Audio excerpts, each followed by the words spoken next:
Let's try the simple and creamy mango bango. Perfect to para sa mga gusto ng dessert na hindi hassle pero panalo sa sarap. I'm so thankful kasi tinulungan ako ng mga siblings ko sa pag-prepare ng ingredients. Teamwork makes the dream work, diba?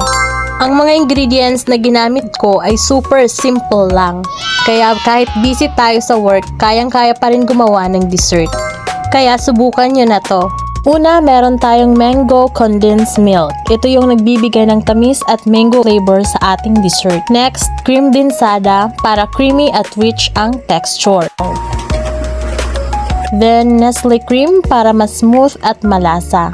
Of course, hindi mawawala ang gulaman. 2 sachet ang ginamit ko para mas firm at hindi madaling matunaw. Syempre, meron din tayong Eden cheese cubes, dagdag alat at creamy na lasa para balanse sa tamis ng mango. At syempre, ang star ng dessert, 2 pirasong hinog na mangga na nabili ko ng 50 pesos lang.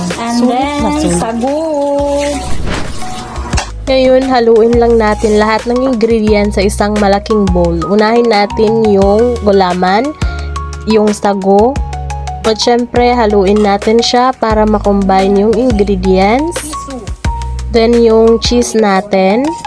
Ikaw na bahala kung dadagdagan mo pa yung cheese. Pero para sa akin na nagtitipid ay tama na yan. Kung marami naman ng budget mo, then go!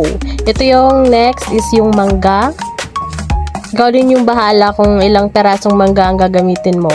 Next is yung 1 can natin na mango flavor condensed milk. Isang can yun lang yung ginamit ko pero pwede mo ring dagdagan yung tamis. Magdagdag ka lang ng condensed. Sunod is yung cream densada. Matamis din naman tong cream densada. Kaya nga 1 condensed milk lang yung nilagay. At sunod yung Nestle cream na. Ito lang din yung nilagay ko kasi may cream densada na naman ako. So ayun lang, tapos na, 'di ba? Madali lang. Kaya subukan nyo na, guys.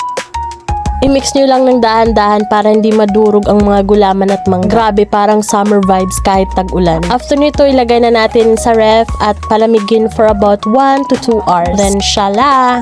You can enjoy it! So, nakagawa pala ako dito ng mga 50 pieces na mango bango. At super sarap. Sakto lang yung tamis niya, guys. Sobrang sakto lang yung tamis niya para sa mga hindi masyadong mahilig sa mga matatamis. So, pwede nyong sundin or gayahin yung steps o yung mga ingredients na ginagawa ko. At shala!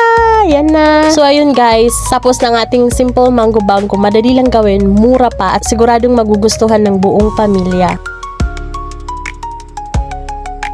Kung nagustuhan nyo tong video na to, don't forget to like, comment, and subscribe. At syempre, i-share nyo na rin to sa mga mahilig sa dessert.